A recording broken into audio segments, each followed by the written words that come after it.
సప్త చిరంజీవులు ఇప్పుడు ఎక్కడున్నారు? హాయ్ ఫ్రెండ్స్, మీరు ఎప్పుడైనా ఊహించారా ఈ భూమి మీద నేటికి జీవించిపోతున్న 7 మంది చిరంజీవులు ఉన్నారంటే? అవును, ఈ 7 పవర్ఫుల్ పాత్రలు వారు చనిపోలేదు, ఇంకా జీవిస్తున్నారు అని పురాణాలు చెబుతున్నాయి. వారి చిరంజీవిత్వం వెనుక రహస్యమేంటి? ఈ వీడియోలో తెలుసుకుందాం. స్కిప్ చేయకుండా చివరి వరకు చూడండి.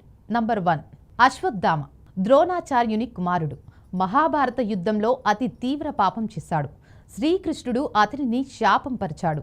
నువ్వంతన కాలం బాధతో భూమిపై ఉండాలి అన్నది మనం నమ్ముతుంటే నర్మదా నది దగ్గర అటవీ ప్రదేశాల్లో తిరుగుతూ ఉంటాడని అంటారు.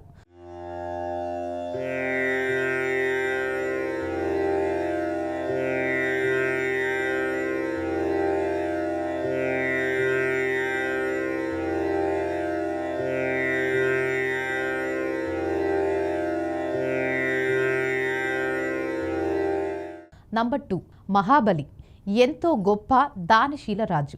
వామన అవతారానికి 3 అడుగులు భూమి ఇచ్చి తాను తల్లి చెవిలో పడేసుకుని పాతాళంలో వెళ్ళాడు. రమ్యంగా భూమిపైన ఎన్నికయ్యనే వస్తాడు అన్నది. ఓనం పండుగ పండుతూ ఉంటుంది.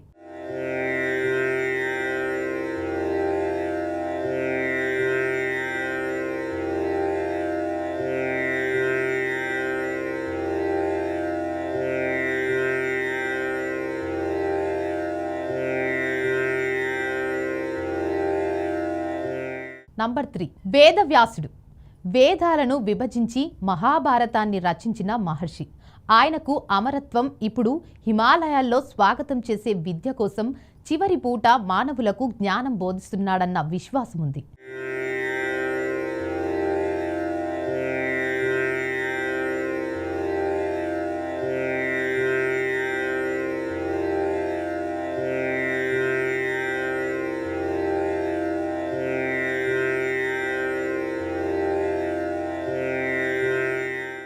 నంబర్ 4, హనుమంతుడు రాముడి అతిభక్తుడు. ఆయనకు అమరత్వం ఇచ్చారు.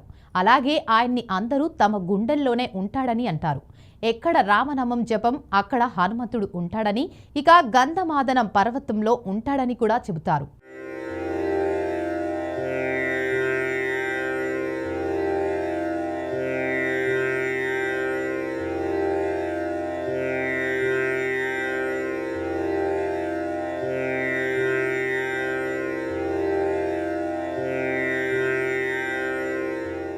నంబర్ 5, విభీషణుడు రావణుడైన అన్నయ్య అయిన ధర్మాన్ని ఎంచుకున్నాడు. చివరకు లంకకు రాజకీగా అయ్యాడు. ఇటు పంచభూతాల తరంలో న్యాయంతో పాలిస్తున్నాడని నమ్మకం ఉంది. నంబర్ 6, కృపాచార్యుడు కౌరవుల పాండవుల గురువు. యుద్ధానికి అలాగే వర్జితముగా కాలానికి లోపల నీతి బోధిస్తూ ఉంటున్నాడు అనుకుంటారు. కృపాచార్యుడు కౌరవులు పాండవుల గురువు. యుద్ధానికి అలాగే వర్జితముగా కాలానికి లోపల నీతి బోధిస్తూ ఉంటున్నాడు అనుకుంటారు. ఆయనకు కూడా చిరంజీవత్వం ఉంది. ఇంకో చివరిది పరశురాము విష్ణువుని 6వ అవతారం. ఆర్మీ కూడా బ్రాహ్మణుడు. క్షత్రియులను న్యాయబద్ధంగా శుద్ధి చేసి మళ్ళీ గురువుగా మారాడు. భవిష్యత్తులో కలికి మార్గదర్శకుడిగా తిరిగి వస్తాడని చెబుతారు.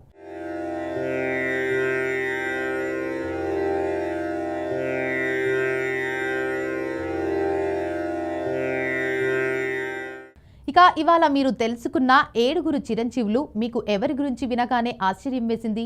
కామెంట్లలో చెప్పండి. వీడియో నచ్చితే లైక్ చేయండి, మీ ఫ్రెండ్స్తో షేర్ చేయండి. ఇలాంటి ఆసక్తికరమైన ధార్మిక కథనాల కోసం సబ్స్క్రైబ్ చేయండి. జై శ్రీరామ్.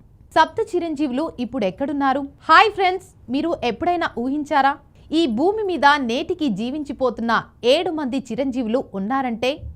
అవును, ఈ 7 పవర్ఫుల్ పాత్రలు వారు చనిపోలేదు, ఇంకా జీవిస్తున్నారు అని పురాణాలు చెబుతున్నాయి. వారి చిరంజీవిత్వం వెనుక రహస్యమేంటి? ఈ వీడియోలో తెలుసుకుందాం. స్కిప్ చేయకుండా చివరి వరకు చూడండి. నంబర్ 1, అశ్వత్థామ ద్రోణాచార్యుని కుమారుడు. మహాభారత యుద్ధంలో అతి తీవ్ర పాపం చేశాడు. శ్రీకృష్ణుడు అతనిని శాపం పరిచాడు.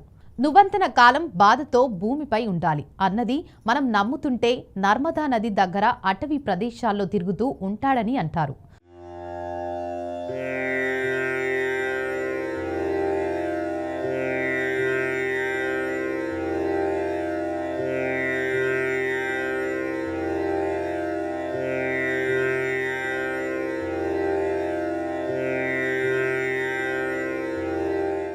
నంబర్ 2 మహాబలి, ఎంతో గొప్ప దానశీల రాజు. వామన అవతారానికి 3 అడుగులు భూమి ఇచ్చి తాను తల్లి చెవిలో పడేసుకుని పాతాళంలో వెళ్ళాడు. రమ్యంగా భూమిపైన ఎన్నికయ్యనే వస్తాడు అన్నది. ఓనం పండుగ పండుతూ ఉంటుంది.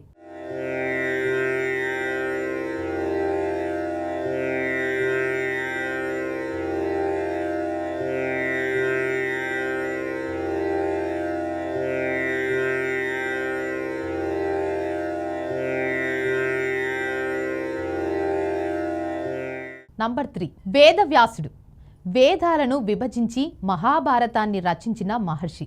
ఆయనకు అమరత్వం ఇప్పుడు హిమాలయాల్లో స్వాగతం చేసే విద్య కోసం చివరి పూట మానవులకు జ్ఞానం బోధిస్తున్నాడన్న విశ్వాసం ఉంది.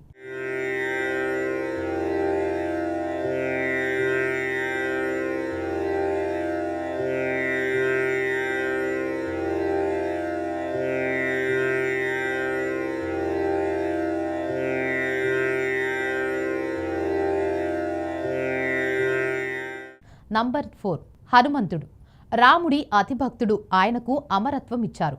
అలాగే ఆయన్ని అందరూ తమ గుండెల్లోనే ఉంటాడని అంటారు. ఎక్కడ రామనామం జపం అక్కడ హనుమంతుడు ఉంటాడని, ఇక గంధమాదనం పర్వతంలో ఉంటాడని కూడా చెబుతారు.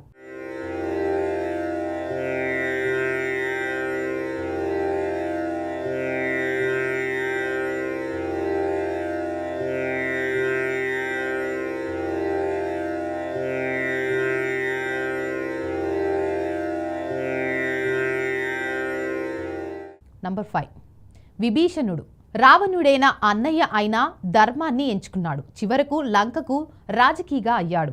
ఇటు పంచభూతాల తరంలో న్యాయంతో పాలిస్తున్నాడని నమ్మకం ఉంది. నంబర్ 6 కృపాచార్యుడు, కౌరవుల పాండవుల గురువు. యుద్ధానికి అలాగే వర్జితముగా కాలానికి లోపల నీతి బోధిస్తూ ఉంటున్నాడు అనుకుంటారు. కృపాచార్యుడు కౌరవులు పాండవుల గురువు.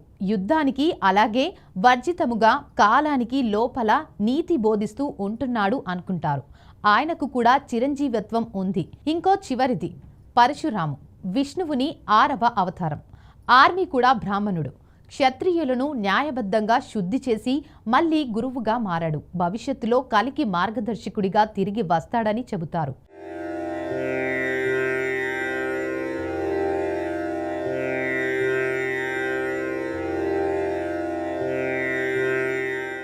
ఇక ఇవాళ మీరు తెలుసుకున్న 7 చిరంజీవులు మీకు ఎవరి గురించి వినగానే ఆశ్చర్యం వేసింది? కామెంట్లలో చెప్పండి. వీడియో నచ్చితే లైక్ చేయండి, మీ ఫ్రెండ్స్తో షేర్ చేయండి. ఇలాంటి ఆసక్తికరమైన ధార్మిక కథనాల కోసం సబ్స్క్రైబ్ చేయండి. జై శ్రీరామ్.